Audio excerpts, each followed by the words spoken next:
Good morning.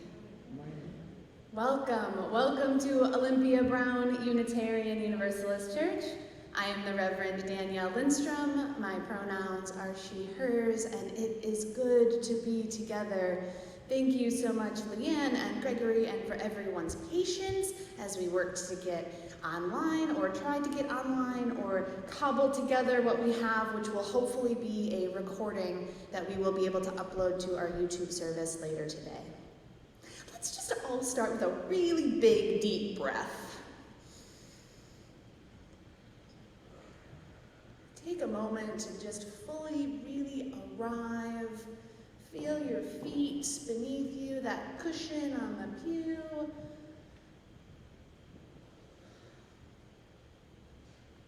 Welcome, welcome, welcome. I share these words from our congregation in Boulder. In all the beauty of languages, cultures, skin tones, shapes, and sizes, you are welcome here. In all of the ways you experience and express gender, you are welcome here. In the beauty that is who you love and how you love, you are welcome here. No matter how long you are away, nor how soon you will return, you are welcome here. Please do not leave your joys, sorrows, pieces of your identity at the door. You are invited to bring it all in with you. For this is one of the promises of our faith tradition. All of who we are is welcome in our co-created and shared sacred space. It is good to be together. We begin our service with shared ritual, lighting our chalice, the symbol of our Unitarian Universalist faith.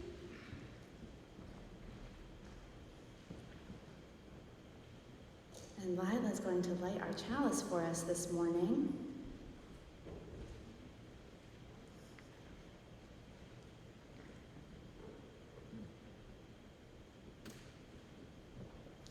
These words from Reverend Florence Kaplow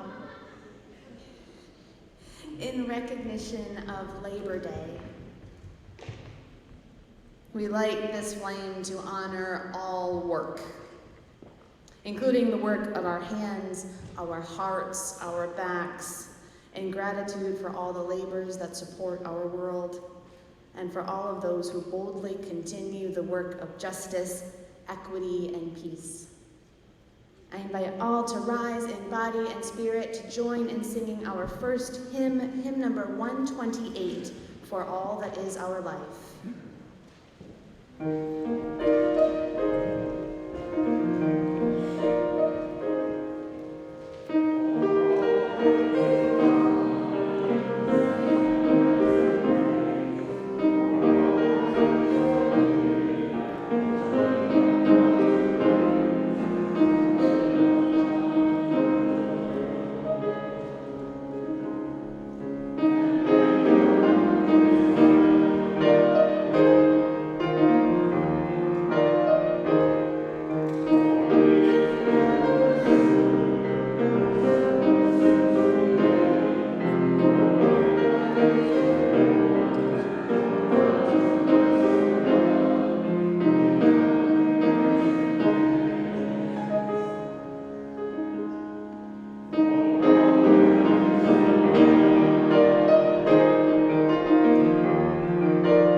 And now it's time for the message for all ages.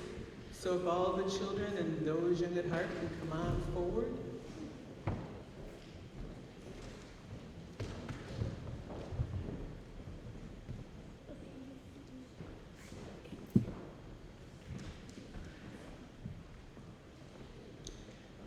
Just waiting for Sam and Isaac and Grace. There we go.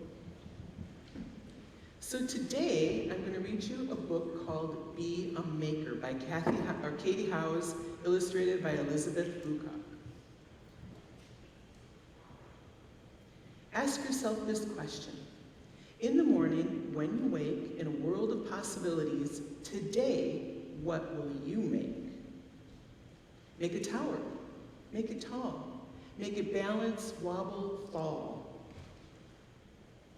Make a mess.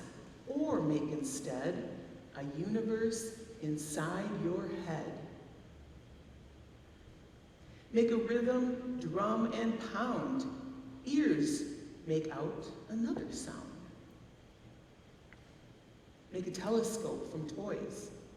See what's making all that noise. Make a blueprint. Make some more. Cover desk and wall and floor. Make your way to play outside. Make a spaceship. Take a ride. Make a map to journey's end. On the way, make a friend.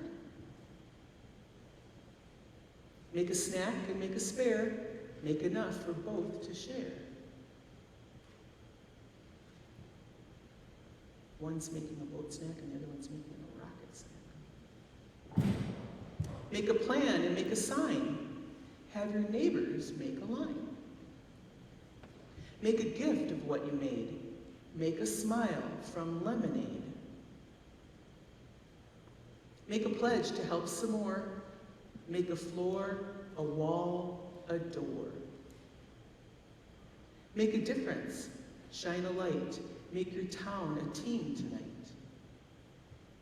Ask yourself this question as the sun begins to fade. in a day of making choices, are you proud of what you made? What will you make? Now I know there's a whole bunch of people in our community that make things. There's some people that make wonderful food, and there's some people that make other people feel happy, and there's people that take care of other people. As you're sitting out here, think about the things that you do. Does someone want to yell out something that you do? I know we have teachers here, so someone could say, I'm a teacher. I'm a teacher. Teachers. What else? What are some other things that you all do? Build houses. Someone makes houses. Ruth? I'm a dancer. Yeah. What are you, Ellie? I'm a dancer. A dancer. Garden. Yep. Okay. He plays video games? Lemonade stand. An artist. We have an artist up here. Farmer. So on this Labor Day weekend, we're thinking about all the different things that jobs that do and that people make. Because all of us in this community are people that make things. Even if you don't actually have a job, you still do something. All of us do. Okay, so now it's time for the message for all ages. I'm sorry, it's time for the blessing.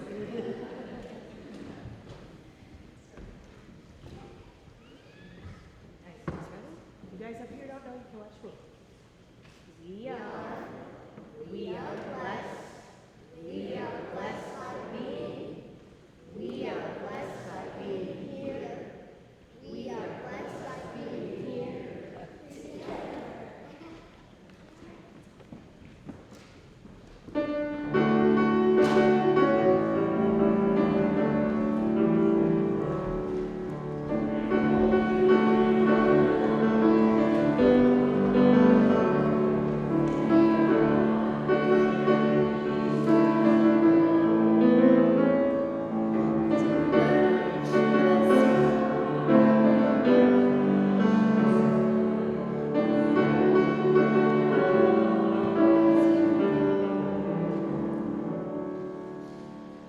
There are many ways we give to the life of this church, and the monetary offering is just one of these ways. Each month we partner with a local organization that is doing really good, really important work in our community and share the money that we gather. All of the different ways to give can be found in your order of service. For the month of September, we are delighted to be partnering with Veterans Outreach of Wisconsin, and Zach is here to tell us a little bit more about the organization.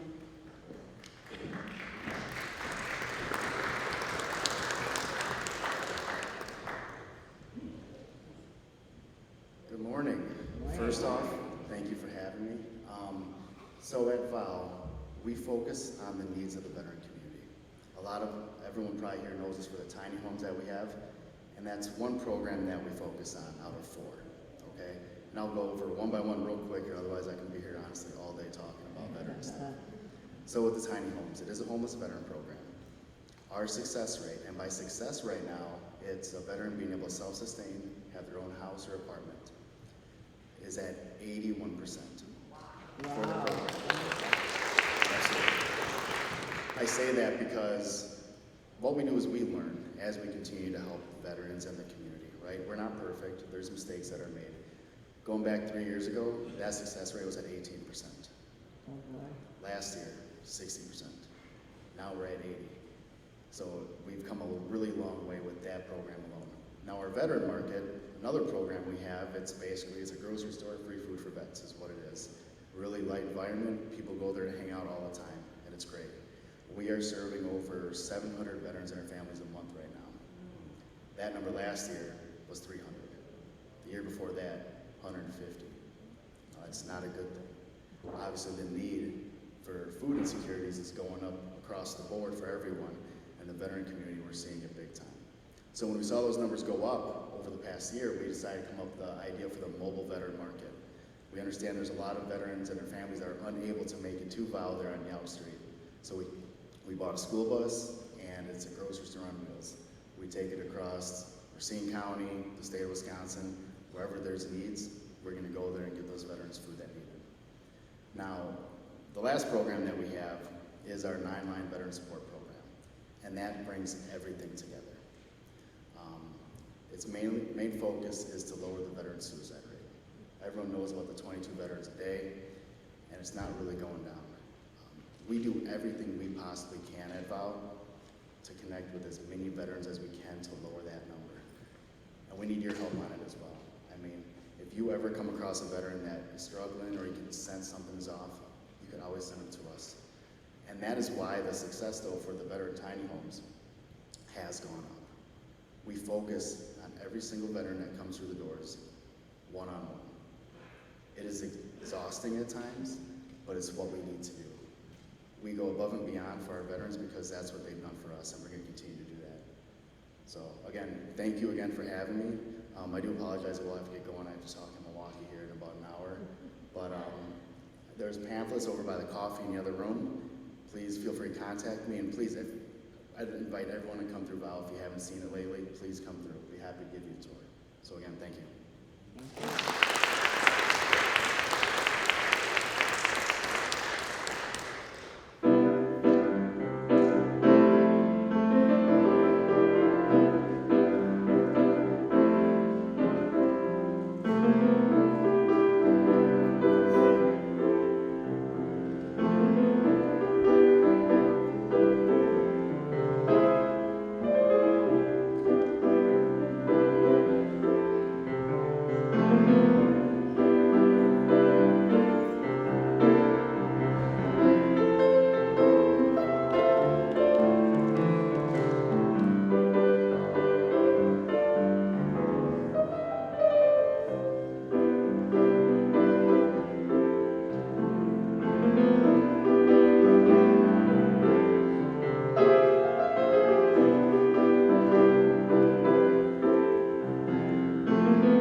Part of being in community is sharing our lives with one another.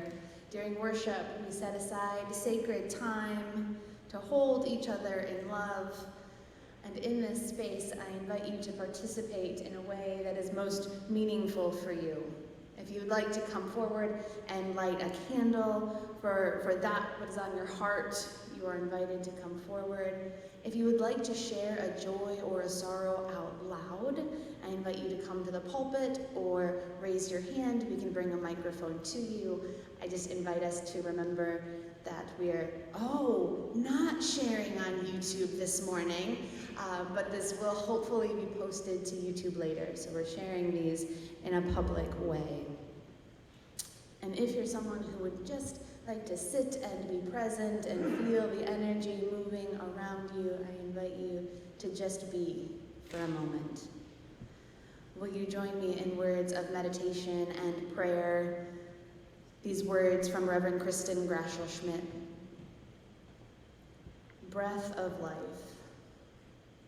within, among, and beyond us, we give thanks for this new morning, for the promise each new day brings, and for the love and support of friends and loved ones, both among and beyond those gathered here and now. In this life in which so little is ever really certain, we give thanks for the ties that bind us, each to all, for ancestors who worked and sacrificed so things would be better for us, and for the power to transform our world for those who will come after us. This morning, we hold tenderly the joys and sorrows from among this gathered community, and to them we add the joys and sorrows of the world. I was asked to share this during our time of sharing joys and sorrows. We lift into this larger love that connects one to all our beloved Jan Fredrickson, who is beginning treatment for a recurrence of breast cancer, which she had 10 years ago. She shares that because of this, she may not be around as often. May we send her all of our love, our positivity, and our prayers. May we be so grateful for this space, which is big enough and strong enough to hold us in our joys and in our sorrows. I invite you forward now to light a candle or to share out loud.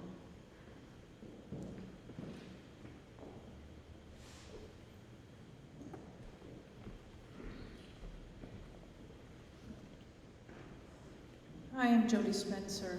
I want to share the joy that our grandson, Reuben Arthur Spencer, was born on August 22nd. And his parents, William Cody, who many of you know, and his wife Louisa, are doting parents. And we're all in love.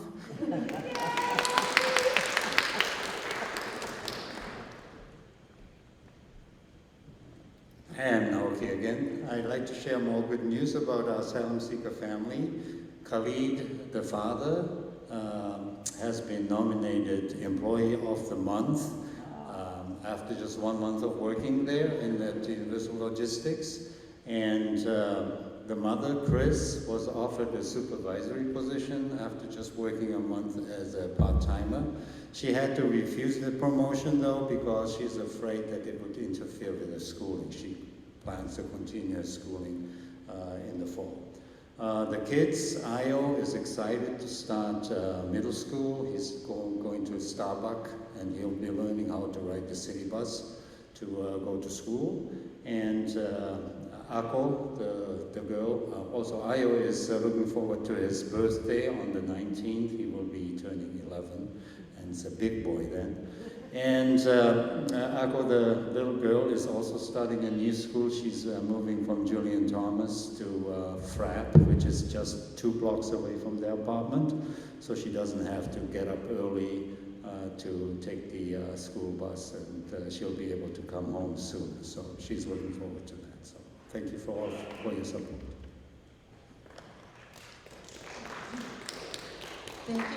Thank you so much for everything you've done for them. Wendy McKelvey, I just want to thank all of you who sent me these wonderful cards after my stupid fall from the horse. And it wasn't his fault, it was my fault. And I'm doing much better. My back doesn't cramp up anymore, and my hand, it's a split bone, it's not even broken, but I have to put up with this for I don't know how much longer. But I'm doing well. Thank you so much for all your cards. I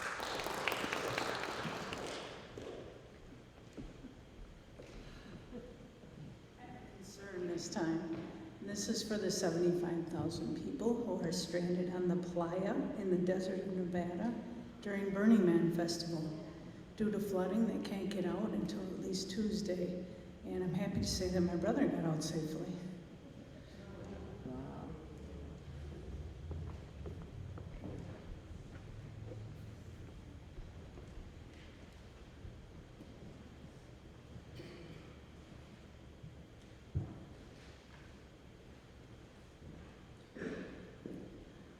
We light 2 final candles, one for the joys, the sorrows that are on our hearts, the second for the joys and sorrows that are on the hearts of those who will be watching later, joining us later, who are not here with us this morning.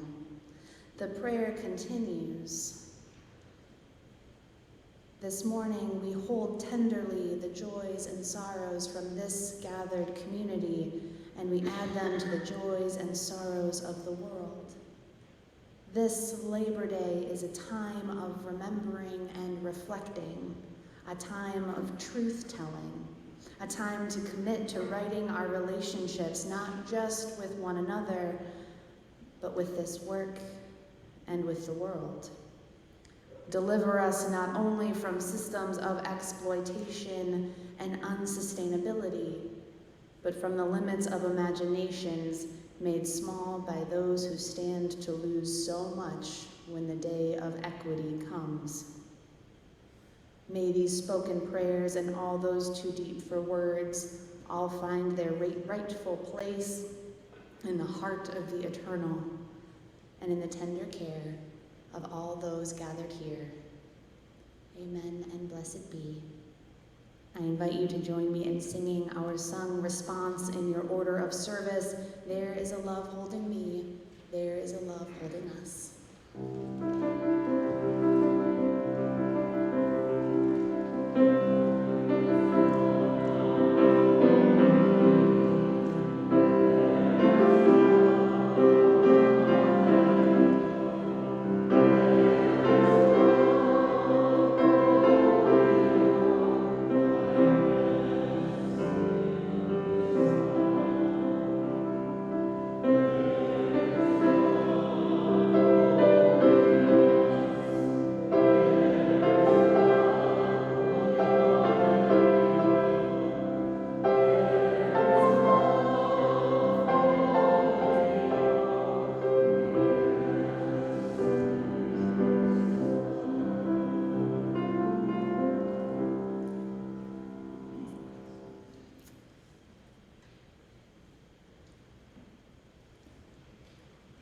For his second Christmas, we bought Harvey, my now 3-year-old, a toy kitchen.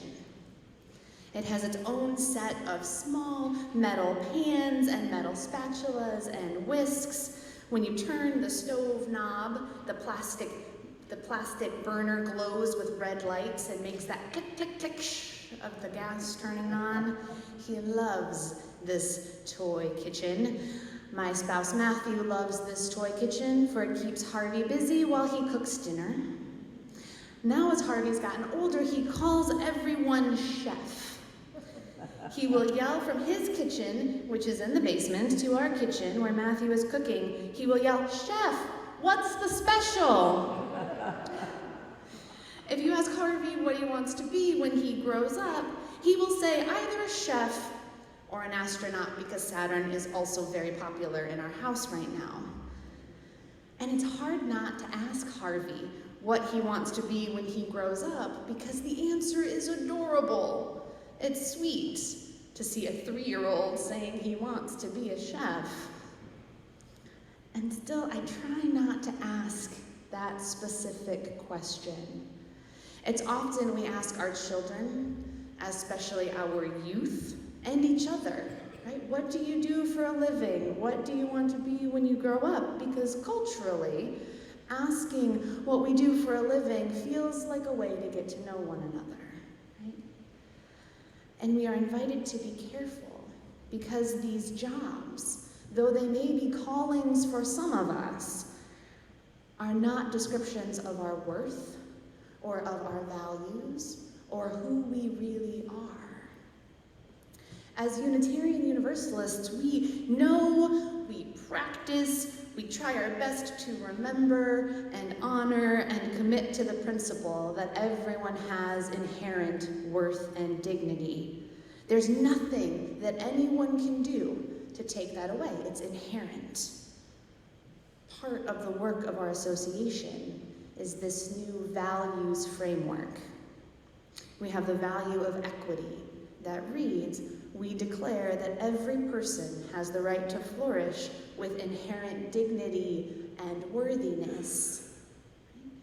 The inherent worth and dignity of every person, the right to flourish with inherent dignity and worthiness. Do you hear the little difference?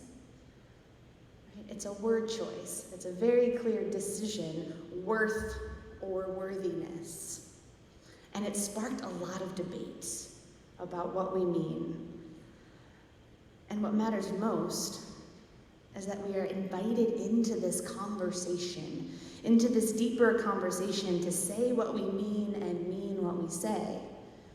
The commission doing the work offers this explanation to their choice of the word worthiness. They write, "We're dealing with a past in which monetary worth was assigned to human beings. Worthiness is more explicit, that we are talking about the quality of being worthy. Definition, quality of being good enough. We are all good enough as we are. Worth can be monetized. People were and still are being monetized. That definition of worth is not the original intention for people who have a history of their people being monetized. Worthiness, they write, can never be monetized. We are all worthy of love, respect, dignity, kindness, compassion, and care. So we are invited in our own wrestling and discernment, worth and worthiness. What does this mean to our practice as Unitarian Universalists? This weekend, we celebrate the work of labor unions, of people coming together, often at great personal sacrifice, to say that enough is enough. We cannot and will not be treated this way any longer. And from their sacrifice, we celebrate that 40-hour work week, 8-hour work days, an end to child labor and worker protections, in most cases.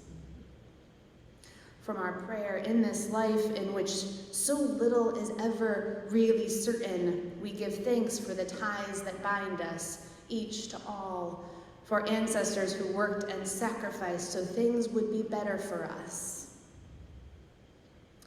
However, here in Wisconsin, we are watching those in positions of power systematically work to undo these rights. Just one example, in early August, Senator Corey Tomczyk and Representatives Clint Moses and Amy Binsfield sponsored a bill that would allow children ages 14 and 15 to get a job without the need for a work permit or parental permission. The sponsors of this bill, this is the language they used to describe why it is necessary, that youth work permits, quote, needless administrative barriers that slow down the hiring process. That it's important that young people have the opportunity to work without having to endure excessive government regulation. And there are more and more bills that are being introduced that would allow children to work longer hours and in more hazardous conditions. While our governor, Tony Evers, is likely to veto these bills, they are still being presented regularly, and this is happening in more and more states. We're talking about power, about control of another generation under the poorly imagined disguise of opportunity. This is happening right now. We're seeing these rights being systemically and systematically taken and changed. Slowly, maybe we won't notice.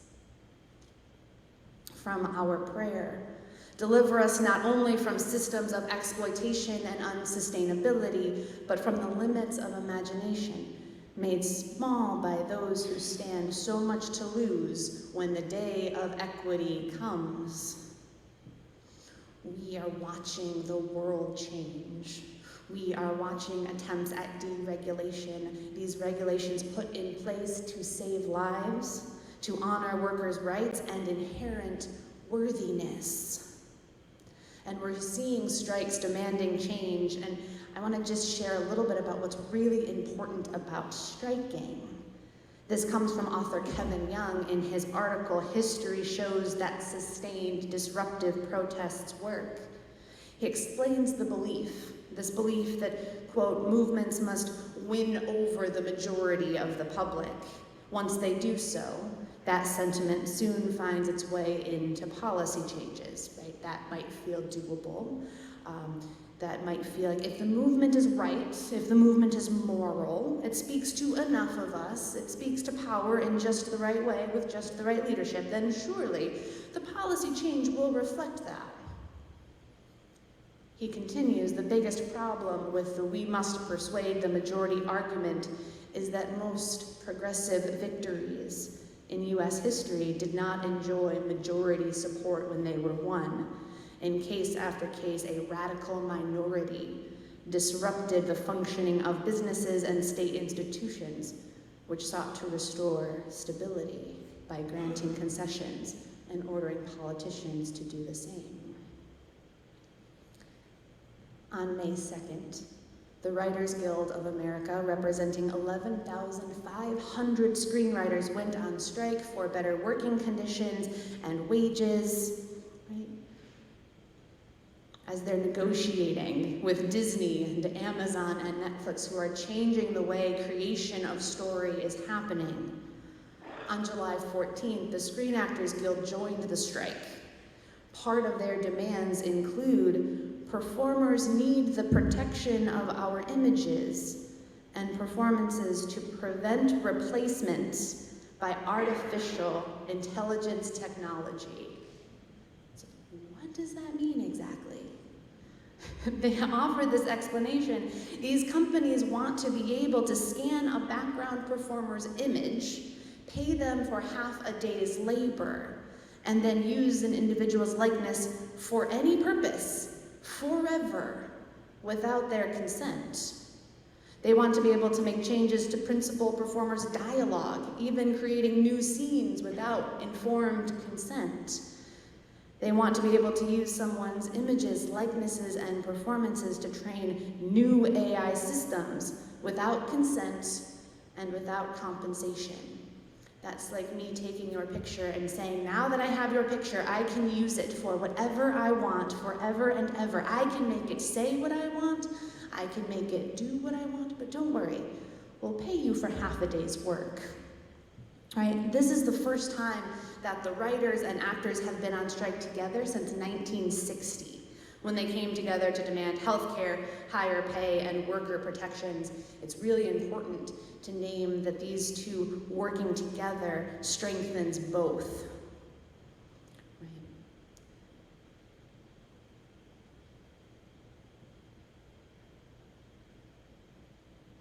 Ronnie Redd wrote in Working in Hollywood how the studio turned creativity into modern labor, that it's the addition of the screen actors strengthening this movement, because companies can go for a while without needing something written, but they're going to need their actors sooner. So together they have more power, and she continues that many, if not every strike, in some way is trying to catch up to technology that has already emerged, and or the content and the kind of growing popularity of that content that has come out of technology, and we're seeing that with streaming and with artificial intelligence being the latest. So we're going to only hear more and more and more about the impact of artificial intelligence in our labor forces. Technology is again changing the way we understand, the way we create and work. There is power in these sustained and supported strikes, in unions supporting people working together and demanding what is right. And this movement is not only felt in Hollywood. Just a week ago, the United Auto Workers Union authorized a strike against the big three automakers if they can't come to a contract this month. Deliver us not only from systems of exploitation and unsustainability, but from the limits of imaginations made small by those who stand to lose so much when the day of equity comes. In this life in which so little is ever really certain, We give thanks for the ties that bind us each to all, for the ancestors who worked and sacrificed so that things could be better for us, and for the power to transform our world for those who will come after us. And we know this works. We've seen a bit here in Racine recently. The Racine Unified School District Educators Union worked with teachers and RUSD staff in calling for 8% cost of living adjustment, a step increase, which is based on their years of service and education. There are photos in the Journal Times of school board meetings and teachers outside of those meetings, including our own Mark Summer, so please tell him he's not here, but I'm like name dropping him in the service, right? Including our own Mark Summer, who is holding a sign that reads, "It's about respect." Quoting him, quoting the Journal Times, "It's the least RUSD can do to keep quality teachers." So the teachers came together to demand at least a beginning to more fair and equitable treatment. The board voted to pass the increases in what is just the beginning. So congratulations to our teachers, and can we just share blessings and love as they start another church year? This is an example of the power of working together. Congratulations, teachers.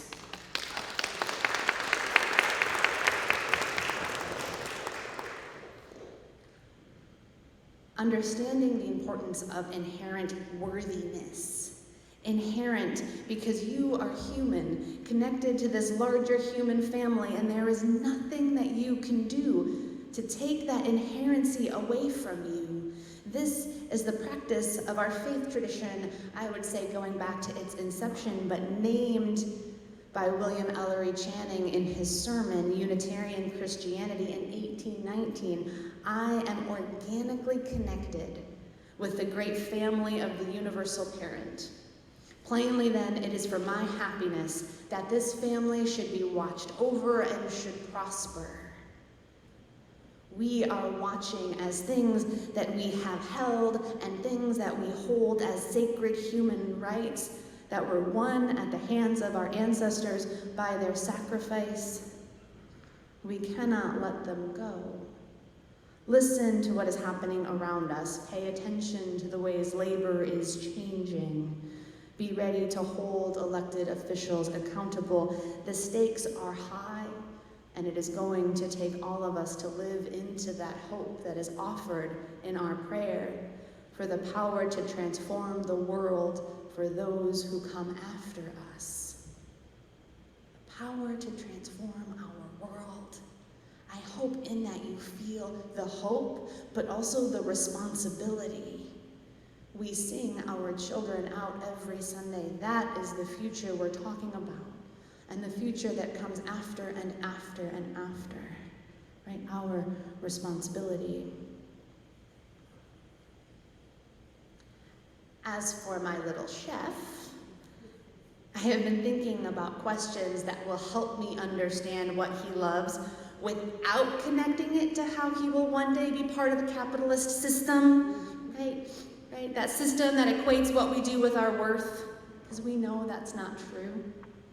So rather than what do you want to be when you grow up, what do you do for a living, I'm going to try out these questions. I invite you to do the same. Specific example with Harvey, what do you love to cook?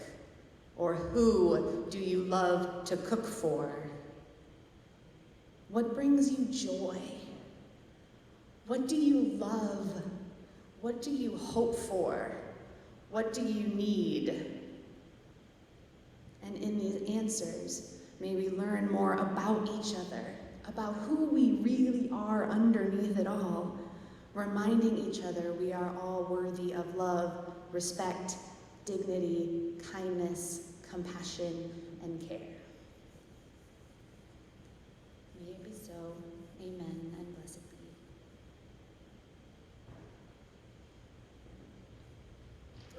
I invite you to rise in body and spirit, join in singing hymn number 170, We are a gentle, angry people. We're going to sing all 6 verses. I do want to do a quick introduction real quick. This song was written by Holly Near, and she wrote this when Harvey Milk was assassinated. Right? And so she talks about the lyrics here. It was originally going to say that we are gay and lesbian together, but she talked about the support of the Allies being so crucial in that moment. And so she changed it to gay and straight together. But now she writes, we are learning even more about gender and sexuality, and this hymn requires more and more and more symbols. So know that this is one way of naming many different identities and ways of being. Hymn number 170, We Are a Gentle, Angry People.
Extinguishing and benediction in honor of Labor Day, I'd like to share a short story.